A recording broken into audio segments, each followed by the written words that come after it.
যাদের ডিমেতে অ্যালার্জি আছে, ডিম খেতে পছন্দ করে না, ডিম দেখলেই তাদের খাবারের প্রতি অগ্রাহ্য, তবে আজকে বন্ধুরা এমন একটি ডিমের রেসিপি তৈরি করব, খুব সহজেই তৈরি করে নিতে পারবে আর দারুণ সুস্বাদু এবং টেস্টি। এইভাবে যদি তোমরা ডিম রান্না করো, নিমেষে একতলা ভাত খেয়ে নিয়েছো। আর যারা খেতে পছন্দ করো না তারাও কিন্তু এই ডিম রান্নাটা একবার খেয়ে দেখো কতটা মজার আর লোভনীয়। তো চলো বন্ধুরা, আজকের রেসিপিটি শুরু করি। আর প্রথমেই ছোট্ট চ্যানেল থেকে সবাইকে অনেক ভালোবাসা দিয়ে আরও একটি নতুন রেসিপি শুরু করলাম। তো প্রথমেই ডিমের রান্নার জন্য বা ডিম কারির জন্য আমার ডিম লাগবে। এখানে আমি 5টা ডিম নিয়েছি, তোমরা কম বেশি করে নিতে পারো। আর ডিমটা দ্রুত সিদ্ধ হওয়ার জন্য এখানে লবণ দিয়ে দিচ্ছি। আর লবণটা দিলে ডিমটা দেখবে ফেটেও যাচ্ছে না আর সুন্দরভাবে সিদ্ধ হয়ে যাবে। তো এখানে কিছুক্ষণ বাদে ডিমটা সিদ্ধ হয়ে গেছে, আমি তুলে নিচ্ছি। তো তুলে নেবার পরে ছাড়িয়ে নেব আর একটু ঠান্ডা করে নিতে হবে, তাহলে দেখবে খোসাটা খুব সুন্দরভাবে উঠে যাচ্ছে। আর এই যে বন্ধুরা এখনও অবধি আমাকে সাবস্ক্রাইব করোনি, লাইক করোনি, প্লিজ একটা বন্ধুরা লাইক করে দিও। আর এখানে দেখো বন্ধুরা একটা ডিম ছাড়ানো হয়ে গিয়েছে। আর এই যে ডিমের খোসা নিয়ে ওটা নিয়ে আমি ডিমের গায়ে দাগ দিয়ে নিচ্ছি। এতে করে কি হবে, ডিমের মধ্যে মশলাটা খুব সুন্দরভাবে ঢুকবে। আর ভেজে নেওয়ার জন্য ডিমটাকে আমি তার গায়ে মাখিয়ে নিচ্ছি লবণ, আর দিয়ে দিলাম 1/2 চামচ মতো হলদি।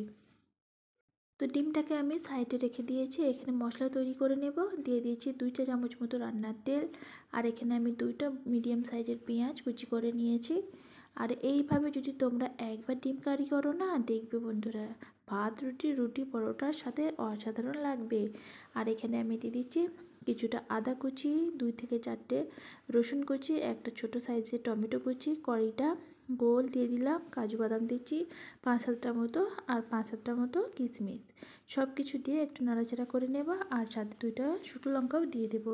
তোমরা যদি আর একটু ঝাল খেতে পছন্দ করো তো কাঁচা লঙ্কাও দিতে পারো। তো সব কিছুকে খুব সুন্দরভাবে হালকা ভাজা ভাজা করে নেব, তারপরে একটা সুন্দরভাবে মশলা তৈরি করে নেব। আর এখানে দেখো বন্ধুরা সব কিছু সুন্দরভাবে একটা কালার চলে এসেছে বা ভাজা ভাজা হয়ে গেছে, আমি তুলে নিচ্ছি। ওই কড়াইয়ের মধ্যে ওই যে আমি আর একটু তেল দিয়ে দিলাম। আর ওই যে আমি ডিমগুলো যে হলুদ মাখিয়ে রেখেছিলাম, এবারে লাল লাল করে ভেজে তুলে নেব।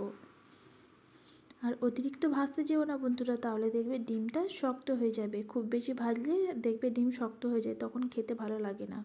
তো এখানে ডিমগুলো তুলে নেব। এইটা কিন্তু অনেকেই জানে না। আর ওই কড়াইয়ের মধ্যে আবারও দিয়ে দিচ্ছি রান্নার তেল। তো কড়াইটা কালো হয়ে গেছিলো বলে আমি ধুয়ে নিয়েছি, আর ওই তেলটা একটা কাপের মধ্যে তুলে নিয়েছিলাম। ওই তেলটাই আমি আবারও দিয়ে দিলাম। ফোড়নের জন্য 2টো এলাইচি, একটা তেজপাতা ব্যবহার করলাম। একটু ভাজা ভাজা করে ওই যে বন্ধুরা মশলাটা আগে থেকেই তৈরি করে গেছিলাম ওটা দিয়ে দিলাম। এবারে একটু কষিয়ে নেব। আর যেহেতু সব কিছুই ভাজা আছে, খুব বেশি কষানোর সময় লাগবে না, অল্প সময়ের মধ্যে তৈরি করে নিতে পারবে। 1/2 চা চামচ দিলাম লঙ্কা পাউডার, হলদি পাউডার 1/2 চা চামচ, জিরা পাউডার 1/2 চা চামচ, আর দিয়ে দিলাম স্বাদ মতো লবণ। সব কিছুকে দিয়ে আবারও 2 থেকে 3 মিনিট মতো কষিয়ে নেব। এই রান্নাটা কিন্তু খুব দ্রুত হয়ে যায়, একদম অল্প সময়ের মধ্যে। মাছ মাংস খেতে না ভালো লাগলে বন্ধুরা তোমরা এই ডিমের রেসিপিটি ট্রাই করো। আর যারা কিন্তু ডিম খেতে পছন্দ করো না তাদেরকেও বলছি তোমরা একবার হলে ট্রাই করে দেখো, তারপর আমাকে কমেন্টে জানাবে। আর খেতে অনেক সুন্দর হয়েছিল, একদম অল্প কিছু দিয়ে। আর এইখানে দেখো বন্ধুরা মশলাটা খুব সুন্দরভাবে কষানো হয়ে গেছে আর তেল ছাড়তে শুরু করে দিয়েছে।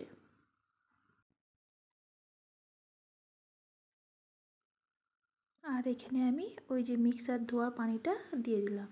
আর এই রান্নায় খুব বেশি পানিও লাগবে না, অল্প পানিতেই কিন্তু এই গ্রেভিটা তৈরি হয়ে যাবে।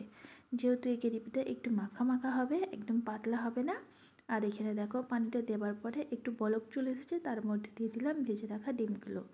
ডিমগুলো দিয়ে একটু ভালো করে নাড়াচাড়া করে নেব।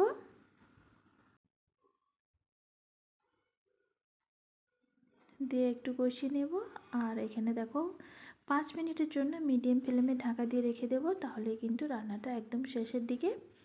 আর এখানে দেখো সুন্দর একটা কালার চলে এসেছে। দিয়ে দিলাম একটুখানি গরম মশলা, আর একটু টেস্টের জন্য দিয়ে দিচ্ছি কাসুরি মেথি।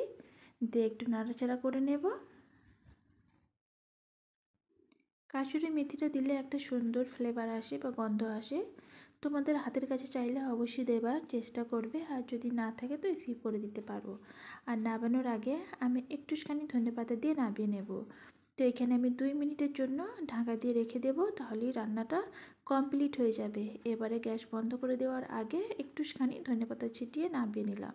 এই ডিম কারি রেসিপিটা বন্ধু তোমাদের কেমন লেগেছে জানাবে কিন্তু কমেন্টসে। ভালো লাগলে লাইক কমেন্ট শেয়ার করবে। সবাই ভালো থাকবে। এখানে শেষ করলাম।